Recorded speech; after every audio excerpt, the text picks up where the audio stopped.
జై హో భారతమాత జై హో, వందే మాతరం జై. మనకు స్వాతంత్ర్యం వచ్చి 79 సంవత్సరాలు పూర్తి చేసుకుని 80వ సంవత్సరంలోకి అడుగు పెడుతున్నాం. మనందరికీ గర్వకారణమైన రోజు ఈ ఆగస్టు 15. ఈ రోజు కేవలం సెలవు రోజు మాత్రమే కాదు, మన దేశం కోసం ఎంతోమంది చేసిన త్యాగాలను గుర్తు చేసుకునే పవిత్రమైన రోజు. ఈరోజు మనకు స్వేచ్ఛగా మాట్లాడే హక్కు, స్వేచ్ఛగా జీవించే హక్కు, ఇష్టమైన దేవుడిని పూజించే హక్కు, మన సంస్కృతిని కాపాడుకునే హక్కు, ఇవన్నీ మనకు సజావుగా వచ్చినవైతే కాదు, ఎంతోమంది వీరుల త్యాగాల ఫలితమే మన ఈ స్వేచ్ఛ స్వాతంత్ర్యం. మన దేశ స్వాతంత్రం కోసం మహాత్మా గాంధీ, సుభాష్ చంద్రబోస్, భగత్ సింగ్, రాణి లక్ష్మీబాయి వంటి ఎందరో మహనీయులు తమ జీవితాలను పణంగా పెట్టి పోరాడారు. వాళ్ళ జీవితాలలో సుఖం కంటే మన దేశమే గొప్పదని వాళ్ళంతా కూడా నమ్మారు. తమ కుటుంబాల గురించి ఆలోచించాల్సిన సమయంలోనే భరతమాత కోసం తమ జీవితాలను సైతం అర్పించేశారు.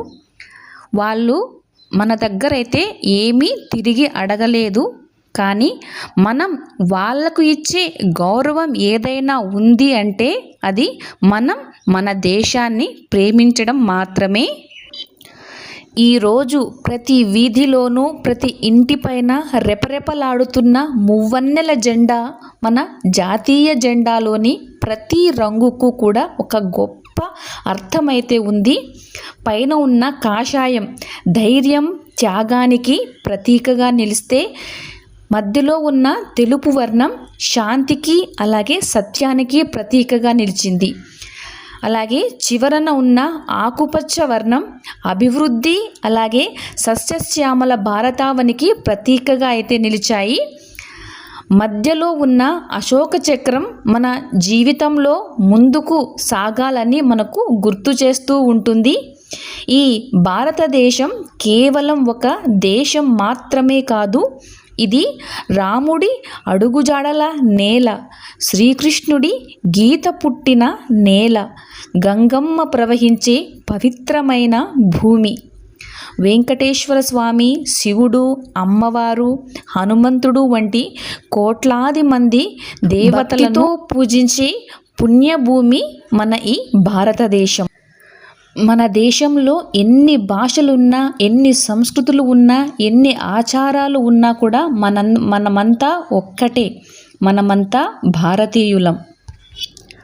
మనం ఈ స్వాతంత్ర దినోత్సవం నాడు మన పిల్లలకి కూడా చెప్పాలి, దేశభక్తి అంటే కేవలం ఆగస్టు 15న జెండా ఎగరవేయటం మాత్రమే కాదు, మన దేశాన్ని గౌరవించటం, అలాగే మన చుట్టూ ఉన్న వారిని గౌరవించటం, అలాగే మన బాధ్యతలను నిజాయితీగా చేయడం, మన దేశ సంపదను అలాగే ప్రకృతిని కాపాడటం, ఇవన్నీ కూడా దేశభక్తే అని చెప్పాలి. ఈ పవిత్రమైన రోజున మనందరం భగవంతుణ్ణి, మన భారతదేశాన్ని ఎల్లప్పుడూ శాంతితో సంతోషంతో ఉంచు స్వామి, ప్రజలందరూ ఎప్పుడూ ఆరోగ్యంగా ఆనందంగా ఉండేలాగా ఆశీర్వదించమని, అలాగే మన దేశ సైనికులకు ధైర్యాన్ని ఇవ్వమని, దేశాన్ని కాపాడుతున్న ప్రతి ఒక్కరికి నీ ఆశీస్సులు ఇవ్వు తండ్రి అని ప్రార్థిద్దాం. మన పిల్లల భవిష్యత్తు మరింత గొప్పగా ఉండాలని మనస్ఫూర్తిగా కోరుకుందాం. మన కోసం పోరాడిన ప్రతి స్వాతంత్ర సమరయోధుడికి, అలాగే దేశ సరిహద్దుల్లో కాపలా కాస్తున్న ప్రతి సైనికుడికి, మన దేశ అభివృద్ధి కోసం కష్టపడుతున్న ప్రతి ఒక్కరికి ఈరోజు హృదయపూర్వక వందనం. మన హృదయాలలో దేశభక్తి ఎప్పటికీ వెలుగుతూ ఉండాలని మనస్ఫూర్తిగా కోరుకుంటూ, మన భరతమాత ఎప్పుడూ సుభిక్షంగా ఉండాలని ఆశిస్తూ, వందే మాతరం, జై హింద్.